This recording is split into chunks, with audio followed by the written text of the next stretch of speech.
Hey there, pal. Hey. Do you remember a lot of those moments? I actually looked up my first performance last night with some friends because they were like, "You're doing Ellen tomorrow?" And I was like, "Yeah." They were like, "How many times have you done it?" And this is my 10th time. Yeah. So I was like, it was so cool to tell them that. And I was like, I've known her since I was like 15. And I just am so happy to be here with you. I'm happy to be here. I love you, and you know how much I love you. I text you every performance, and I don't think You that... really do. I do. So I thought you were so great at the Super Bowl. I thought you sounded amazing. And that performance on the Grammys was absolutely beautiful. You wrote that song. Thank you. Yes, I co-wrote it. Yeah, it's a beautiful song. And you're just, I say it all the time, I just love your spirit. I love who you are. I love your talent. Thank you. And you have just gone through... Well, I love you. Well, thank you. But you have gone through so much, and I want to talk about as much as you want to talk about today. Yeah, but first I want to start by talking about, so you've been honest about your eating disorder, that you had an eating disorder. I just learned today that when you came for the last 6 years, the team, you're no longer with this team, but there was a team that used to handle everything before you got here. They were told to hide all of the sugar and put everything away so that when you got to your dressing room, or even backstage, there was no sugar anywhere near. Yeah. Did you know that was happening? I didn't know that until today, too. But I lived a life for the past 6 years that I felt like wasn't my own, because I struggled really hard with an eating disorder, yes, and that was my primary problem. And then it turned into other things. But my life, I just felt it was so...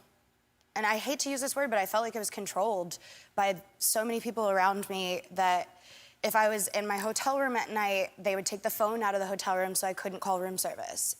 Or if there was fruit in my room, they took it out because that's extra sugar. Like, we're not talking about like brownies and cookies and candies and stuff like that. It's like, it was fruit, you know? And for many years, I didn't even have a birthday cake. Like, I had a watermelon cake where you cut your watermelon into the shape of a cake, and then you put fat-free whipped cream on top, and that was your cake. And so for years I did that, and it kind of became like this ongoing joke, but I just really wanted birthday cake. And so this year when I turned 27, you know, I have a new team, and Scooter Braun, my manager, gave me the best birthday cake, and I spent it with Ariana Grande, who is one of my good friends, and we just like had the best birthday. And I just remember like crying because I was finally eating cake with a manager that didn't need anything from me and that loved me for who I am and supported my journey. You know, I think at some point it becomes dangerous to try to control someone's food when they're in recovery from an eating disorder. Yeah, and the reason that you have an eating disorder is because you were controlling it yourself,